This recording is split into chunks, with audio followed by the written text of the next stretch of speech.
ये आपको जो सेवा मिली है ये हमारे श्री भगवान की ही सेवा है। समाज रूप में, देश रूप में, विश्व रूप में। वेद कहता है एकोहम बहुश्यामा।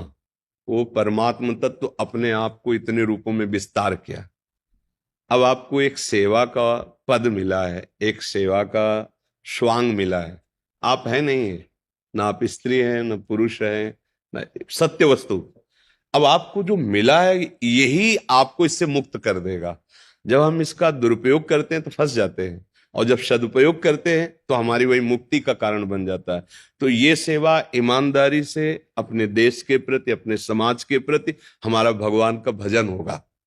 अगर हम जहां भी त्रुटि करते हैं फिर हमारे अंदर ही असंतोष, अशांति, यही दंड है। सबसे पहले गलती का फल होता है जलन हो जाना, असंतुष्ट हो जाना, भयभीत हो जाना, शक्तिहीन हो जाना। और जब हम धर्म से चलते हैं तो चाहे कोई भी हो, आपके हृदय में एक ऐसी शक्ति होगी जो आपको कोई दबा नहीं पाएगा। तो यही भगवान का बल कहा जाता है। तो हम कभी अधर्माचरण न करें और कभी अधर्माचरण करने वालों को छूट भी न दें, क्योंकि अधर्माचरण पर शासन करना ये भगवान की पूजा होगी। क्योंकि आपको पद मिला हुआ है, अलग से माला पकड़ने की जरूरत नहीं है। जब कभी आपको समय मिले तो जो भगवान का नाम प्रिय हो उच्चारण कर लीजिए। नहीं, सत्य और धर्म को साक्षी करके आप अपनी जो सेवा दे रहे हैं, ड्यूटी दे रहे हैं, ये भगवान का ही भजन है। और इसी से भगवान प्रसन्न हो जाते हैं और इसका आपको परिणाम मिलेगा इसी जन्म में। जब आप इस सेवा से निवृत्त होंगे तो आपका मन भगवान की तरफ खींचने लगेगा।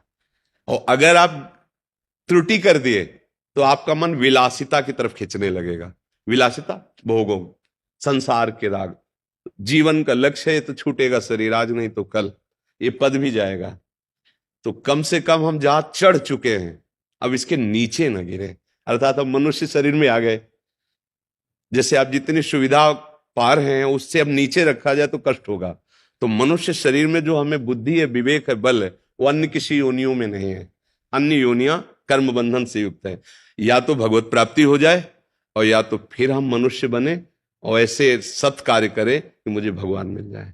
जीवन की सार्थकता भगवत प्राप्ति में है और वो सत्य में होती है।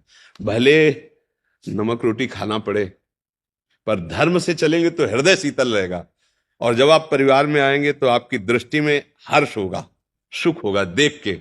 और जब आप अधर्म का, तो फिर आपका हृदय जलेगा। और जब आप घर में आएंगे तो असंतुष्ट हो जाएंगे। अधर्म से कभी किसी को शांति नहीं मिली। धर्म से थोड़ा दुख का अवसर देखने को मिलता है, पर वो एक दिन परम सुख को निश्चित प्राप्त होता है। जैसे धर्मराज युधिष्ठिर और दुर्योधन। वो अधर्म का तो भीष्म पितामह जैसे महापुरुष को भी परास्त होना पड़ा। और धर्म तो वनवास जरूर मिला लेकिन सिंहासन पर वही विराजमान है। इसलिए धर्म का आश्रय लीजिए।